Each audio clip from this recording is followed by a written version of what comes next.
Hey guys, Crazy 45 Cat here, and my wife's brother just left here and left us this picture of her dad. It says, "Let's go fishing, Giants Camp, no license required, Tarpon Headquarters, Way Station." And those are his tarpon and his freshwater gar that he caught. You can see the tarpon's been hanging around for a few days, but this is like circa 1950s, at least. This is down in Riverview, South Tampa Bay, and just to give you a reference of that, I got an old fishing clip out of the Tampa Sunday Tribune, 1957, about my wife's dad catching a 126-pound tarpon off the spoil banks. And the spoil banks are right off of MacDill Air Force Base. So there he is. There he is, a little younger. And what a great article. There's a picture of him right there. He was doing his thing back there in the day, man. Taking the lead.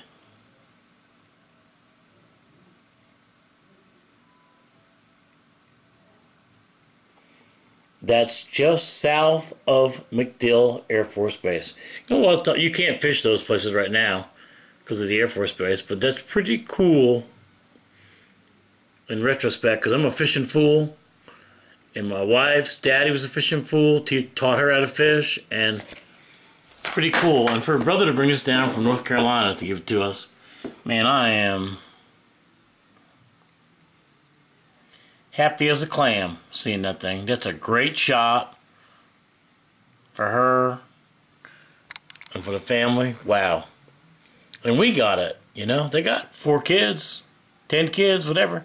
Their winter home was Northfield, Minnesota. So for me to get this picture is just outstanding. And to go along with that, I have his original tree brand knife. I never cleaned it. It's pretty rusted up. I mean, the blades are way trashed out. I'm not gonna try to open it because I'll break the picture. And I have his original case knife with the blood grips on it. And these blades are well worn out. Trust me, he carried it all his life. And my wife was lucky enough to get the knives when he passed from the family, and I'm not going to mess with him. This is a ZIPPO lighter.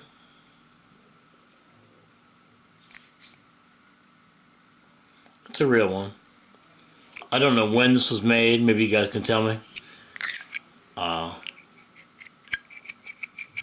Lost its spark. I actually put flints in there, but it just doesn't work anymore. It's not about using it for a lighter. It's what her dad used to use. Probably smoking non-filtered cigarettes, you know, because, you know, that's how we did it back in the day. Look at that picture, man. Is that crazy? So this weekend, I just left today, and he brought me this blade, and I just spent an hour outside on my grinder buffer with this blade. This is a knife that her dad made, Virgil made. It was made from an old saw blade. So I used the grinding wheel, I should say my wire wheel,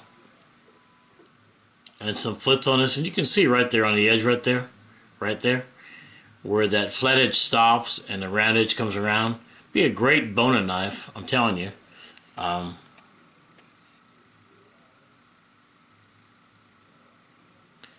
Her brother brought it down to give away to the family. Nobody wanted it. Good thing it wasn't at the reunion, because I want this thing big time. And you know what? Now it's mine. But look right here. It's broken right off there, and you can see the saw blades.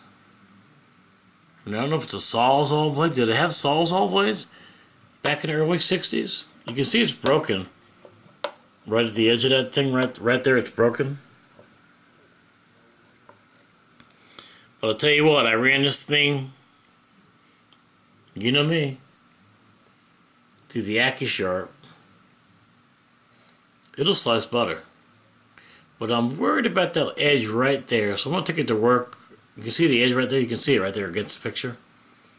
It's got a flat edge and it goes to the round edge. So I'm going to bring it to work tomorrow or all week and just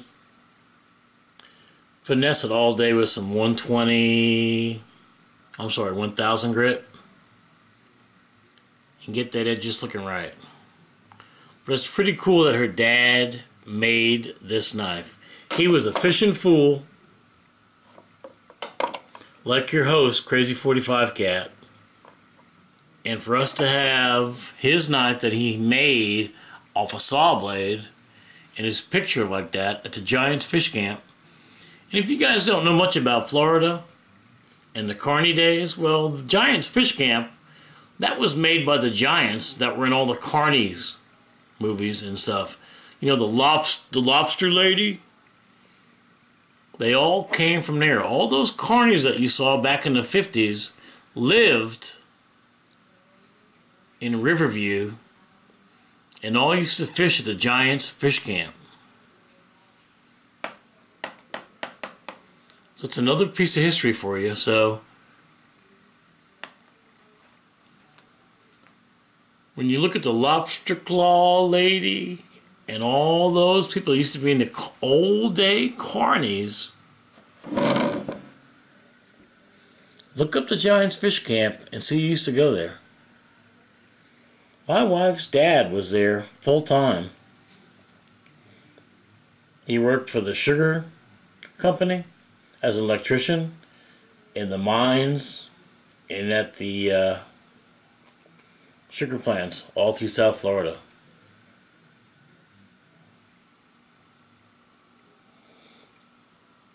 Before Columbia shirts, he was wearing them, man. My hat's off to you, Virgil.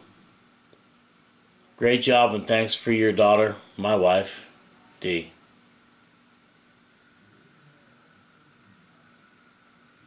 Now that's history. Check it out, boys. Giants Fish Camp. See what you can find out. You'll be pleasantly surprised.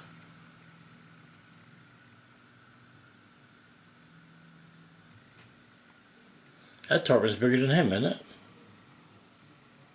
Yeah, man. A few days old, you can see the scale shaping off of it, falling off, but anyway. And that gar, alligator gar, how about that, man? Anytime you've seen one of those things.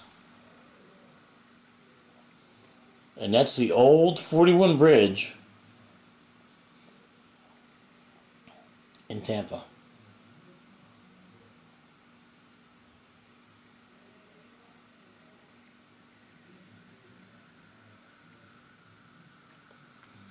Show me your history, boys. I'd like to see it.